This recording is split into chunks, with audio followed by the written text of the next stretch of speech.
بسم الله الرحمن الرحيم.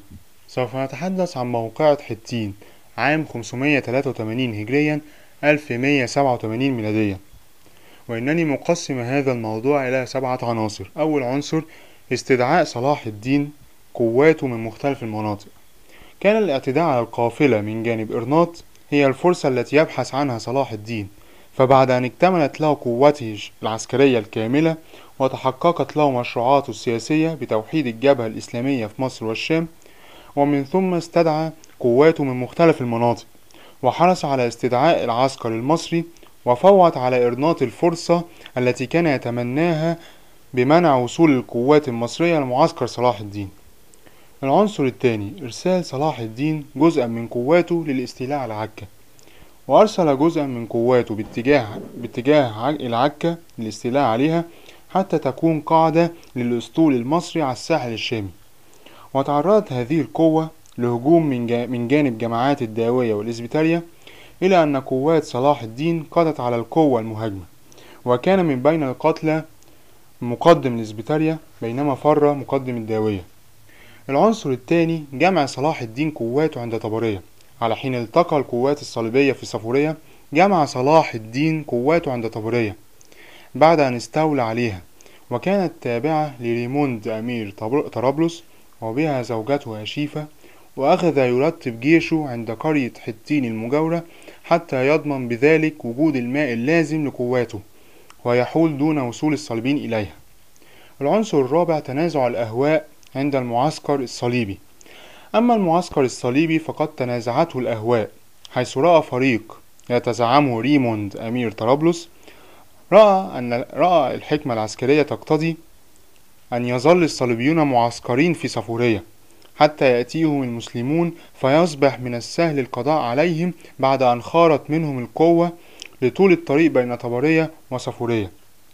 وفريق ثاني يتزعمه رينودي شاتيون إرناط يرى أن هذا الرأي يمثل التخاذل والاستكانة، ويرمي صاحبه بممالأة المسلمين والميل إلى جانبهم، ويطالب بالزحف باتجاه الجيش الإسلامي اللي جهز عليه في معركة فاصلة.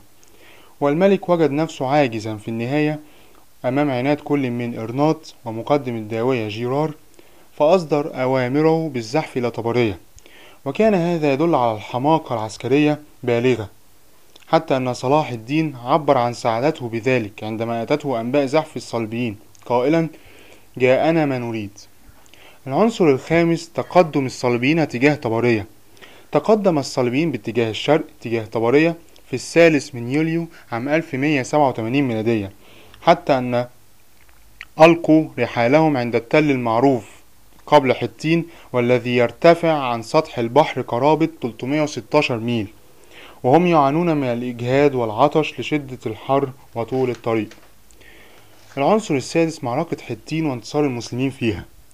وفي اليوم التالي السبت 4 يوليو عام 1187 ميلاديا دارت رحي المعركة الفاصلة بين المسلمين والصليبيين الذين حاول قدر عطشهم أن يشقوا إلى الماء طريقا، ولكن صلاح الدين حال بينهم وبين ما يشتهون، واشتد القتال، ولاذ ريموند أمير طرابلس بالفرار، ويسر له مظفر الدين كوكبوري صاحب أربل وتقي الدين عمر قائد صلاح الدين سبيل الفرار، حتى يضعف بذلك قوة الصليبيين.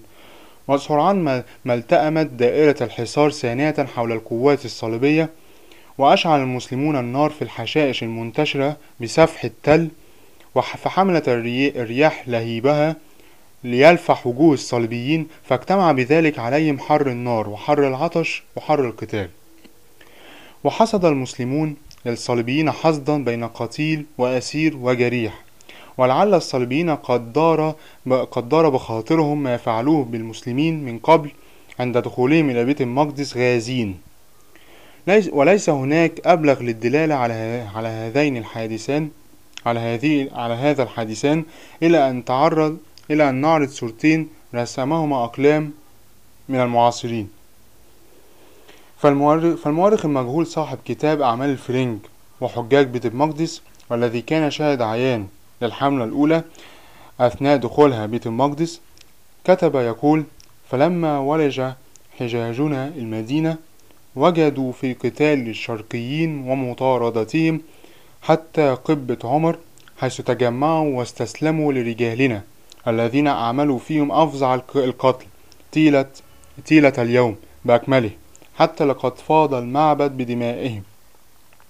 ثم يقول في صراحة: وما تأتي لأحد قط أن يسمع أو رأى مذبحة كهذه.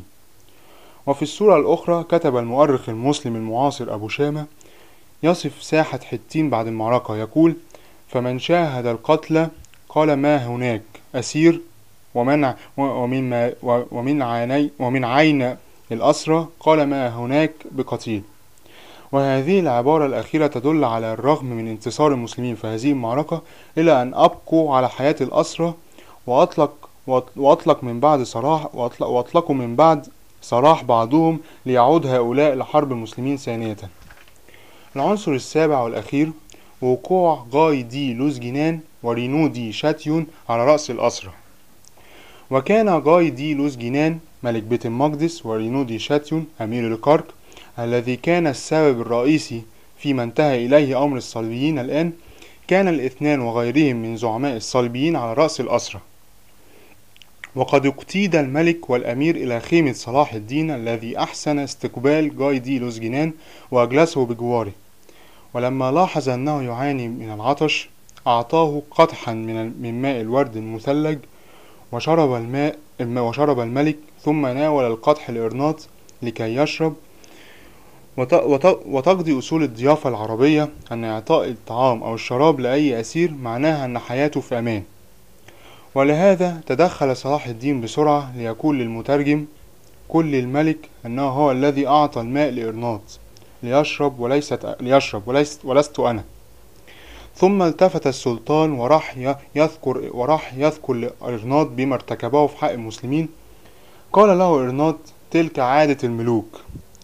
ومن ثم لم يتمالك صلاح الدين نفسه من شدة الغضب، فضرب عنقه بسيفه فقضى عليه لساعته. أما ملك بيت المقدس الذي تملكه الرعب لذلك فقد طمأنه صلاح الدين على نفسه بقوله: لم تجري عادة الملوك أن يقتلوا الملوك.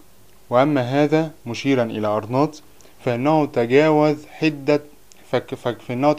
حده فجرى ما جرى.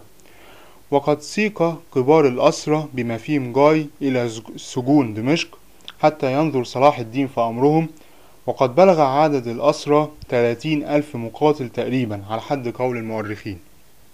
وإلى اللقاء في الموضوع القادم إن شاء الله تعالى، وشكرا على حسن استماعكم.